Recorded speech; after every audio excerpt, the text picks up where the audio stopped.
It is the Good Contractor Podcast, powered by Company Cam and the Company Cam CEO, who I'm with. Surprise, surprise, it's Luke Hansen, who has an amazing shirt, and we're going to talk about that. Sponsored by what? Goldman Sachs, Citibank. Who's got a big investment fund or like bank or something that wants their logo right here? If I was better at golf, I would be decked. I would have logos everywhere. I wouldn't be on this podcast. I feel like to secure a lot of hitting money, 7-irons.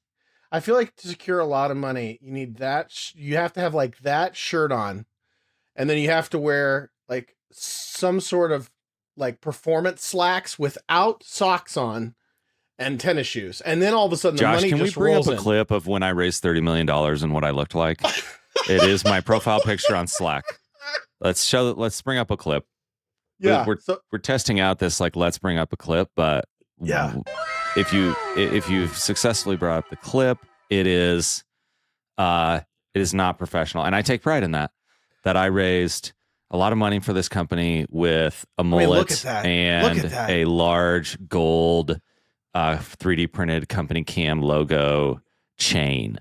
Not only that, a nice vest. The sides are shaved. The sides are shaved kind of here. And the lower third from the news is the state of startups. I mean, if that doesn't tell you, it was on the local news. I do have, before this podcast is over, I would like to pitch another local news PR campaign because I thought of one the other day. It's not terrible. You have a look on your face, John, like it's a disaster, which it isn't. It's a good idea. But back to my outfit. I am wearing these clothes in protest of my wife. She go on. She doesn't like this. She liked the mullet, which is this. She does like this. She did like the mullet, you're saying? She liked the mullet. Yeah. Oh, yeah. Okay. She was a big fan of the mullet. And so, yeah, holy cow. I got to put this hat. That's why I wear hats. Yeah. Anyway. I did want to talk to you about what we are working on at Company Cam, beyond just doing Company Cam things, but that is honing in on doing good work in the trades. And of course, that means young people getting into the trades, and that means all the good things about the trades that we celebrate. But interestingly enough, I was going to ask you about Mike Rowe on the Theo Von podcast. Somehow or another, and I started talking about this early on in Dirty Jobs. It just became clear that in our society, we had identified work as the enemy. This is an interesting aspect of the whole trades thing of like taking pride in your work, doing good work, but actually enjoying your job. It's like a light bulb moment. It's like, wait, I'm not just trying to get through this and fast forward my life to the end like a VHS tape, like the movie Click with Adam Sandler, where it's like, I don't like this part. Fast forward every time I go to work. It's like the proximate cause of all our misery is the fact that our frickin' boss is up our ass, and every day for 8 or 10, 12 hours, I got to go make little rocks out of big rocks, and life isn't fair, and damn it, something ought to be done. And this whole thing is modeled around the idea that I have to do whatever it is I have to do until I get to the point where I can retire. I have this distinct memory of my dad being like, look, it's called work. It's not necessarily fun. You're not going to like all of it, but you've got to work, that type of thing. Yeah. And it's funny because this was, we're roofing houses, which definitively sucks. Like, it's hard. It's hot. It's not what you would choose to be doing. That being said, so much of almost everything is like decided by your own attitude, how you're approaching it, who you're like sort of spending time with, unless you're just working by yourself, which is then you're spending time with yourself. Do you like hanging out with yourself? Like, are you listening to Theo Von or, God forbid, this podcast? Luke's a huge fan of what we do. Suffering through your day.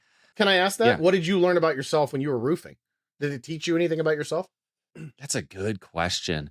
It's hard because you're in like high school. You're kind of, I was just trying to get done. I don't think of myself as being a particularly hard worker, but I'm also competitive. And so was kind of working with my friends a lot of the time, like high school kids roofing houses. And so like Yeah. going shingling faster than the next person or whatever, like that competition element was enjoyable to me. But I specifically, there's this guy, he's just always brought this great attitude that like you could just be doing stuff that sucked and he was always working hard at it and kind of this positive mentality around it, made it easy to work with him and to do hard things that you could have just been complaining about or kind of had a negative attitude about. Sometimes you did. It made it all kind of like easier to do. Shout out to Adam Williams from White Castle, who's awesome. And then I also, there's this element of kind of taking pride in it. Like the Mike Rowe quote there of like, there's like a skill gap, but there's also a will gap. Like, do you want to do it? Doing things well is satisfying. Like getting done at the end of the day and seeing that you did something that was satisfying. This whole thing we talk about at Company Cam and that we're talking about now, and that is doing good work, to do good work. Like the central question is always like, why does that even matter? Right? You watch cartoons in the 80s. The whole thing about being in the trades was those people were in the trades. These people do this kind of work. Those people do these trades.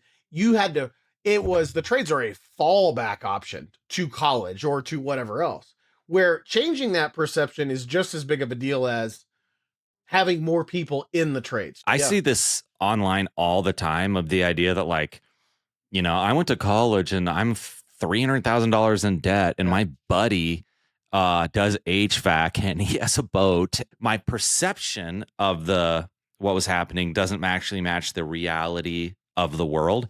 You can start with what amounts to like not that many skills and whatever. And then you have the opportunity to grow all the way through to where you can move up throughout that trade. You could become an expert at it. You can start your own business. Like you can start your own company. You could keep growing that. You could become like private equity that buys companies that do HVAC.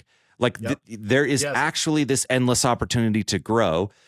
But that doesn't mean that that's the only path for growth. Right. Like you don't have to become that. Like we talked to a Canadian dude that was doing the siding that kind of grew his business and then scaled back down to where he just does the siding guy. Desmond said, the siding guy. There you go. Yes, I thought his story was compelling because it was like he grew through trying to run this big business and then through kind of being an expert at doing the siding and then decided, okay, I actually like doing this work by myself. And then I'm going to kind of focus on other areas of my life because it's supporting me like to this degree.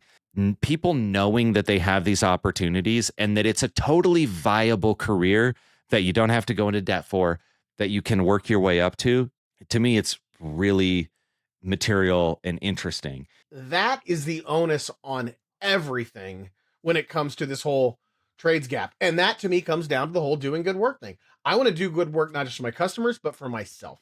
Why does it matter doing good work, specifically when it comes to the trades? I think it matters, period. Not just in the trades, but there's something about having faith in the good. Gosh, like being a good sport, like when you're playing a game or something like that. It's like this principle that actually works over the long term and it can work for everyone. Like it's good for you and for everyone else over the long game if you're doing your best, if you're treating people the way, like we all know, like it's not a mystery how we should be treating people, and we'll maybe debate the edges of things, but like, it, like it's your conscience, it's whatever. By deciding to do what you know to be right versus what you could see to be expedient, like doing good is the right thing to do and will be better for you and other people, even if you can't see why that will be the case at a certain point in time that you're at. To use my family's roofing company as an example, like my dad is not the shrewdest business person ever with the clever marketing campaign and a great sales pitch and like a super nifty idea, but he was committed to this idea of treating people a certain way, doing great work, even when the customer might not know the difference or whatever. I just saw that. I saw it not only work for him, like in terms of like it worked for the business over time, but commitment to these ideas works in contracting. It works in software. But it's the right idea. You know what else it is? It's taken me a long time. It's so funny is that I've heard so many people say the same thing. And whatever your religious belief is, okay, when you are gone, at the end of the day, the impact that you had on people, negatively or positively, is what sticks around. There are things you can leave behind. You could have created something, whether you created a piece of music or you created a company. There's something that you've left behind that people will go, oh, well, who started that? Oh, blank. Okay, cool. And they walk on, whatever. So there's that. But really, the thing that has the most staying power with those that you have left behind is how you impact. Yes. I remember listening to like Gary V, his whole thing. He said it. Hustle, et cetera, et cetera. But I just saw it in a clip of Designing Women, a TV show from the 80s, where she, quote, damn near said the same thing that Gary V said. You're walking around here thinking like, oh, after I die, like Prince died. And he was like, 10 minutes later, this guy who had this crazy musical career, this genius. And it was like, how many times are we bringing up Prince on a daily basis? Like, but the impact that Prince may have had on one guy in the studio will last with that guy. And he may think of it every single day of his life. And like that to me is crazy. The idea that you don't know what, not just like what type of day people are having. I'm picturing this. We want to, depending on how we're feeling or what situation we're in, like, oh, I'm not getting paid enough on this job. I ran into this unexpected thing, like there, you can always find a reason to cut a corner, to do the thing. It might even be kind of like a fair reason, but like, to me, that's like, no, you're not tasked with deciding which version of the future is better. That's not your job. Your job is to do the right thing that you know to do in XYZ instant.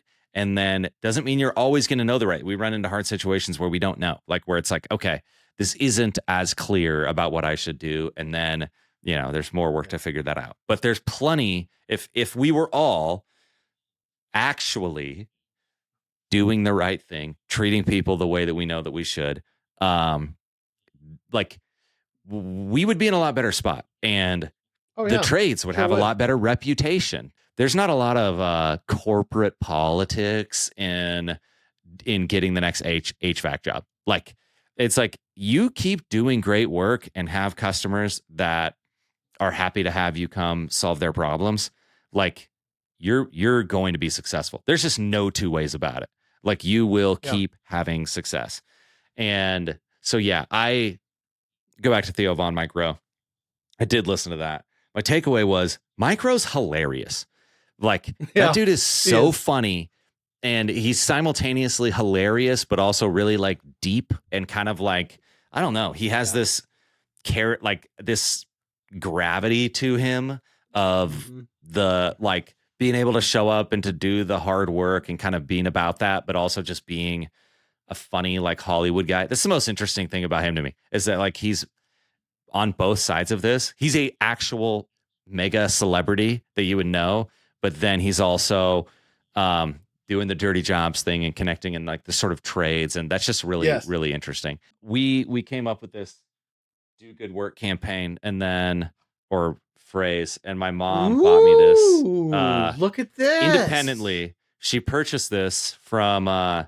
She went down to the like Chip and Joanna games. Did she know about the do good work campaign? She did not know about it. She did not know about it. She got me this it was like one of my Christmas gifts, and I was like, when would I ever want a little bin or whatever this thing is, like, to put like, I don't know, pens or I don't know what you put in here. You can put guitar picks in it. You can put this fancy leather version of it, and I was like, that's I don't know, seemingly beyond coincidental that you showed back up and that you grabbed seemingly pseudo random crap out of their gift shop. And that the one you gave to me is the simple phrase that we at this company agreed should be like the theme of our year or beyond. Do good work. Yep. The idea that a lot of the rest will take care of itself if you do good work. Yep. And when you do good work, you can document it with companycam.com. Sign up now. 3 easy payments. 3. And if you order now, we throw in a free hose connector. You know, it looks for like infinite this. easy payments. I love it. It's a Good Contractor Podcast. We will see you next time.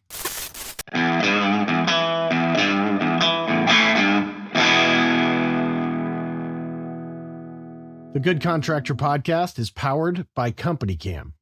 Company Cam is an app built to help contractors organize their with multiple people at multiple locations snapping hundreds of photos. Organizing them can become a full-time job. That's where Company Cam comes in. Sign up today to get your team started.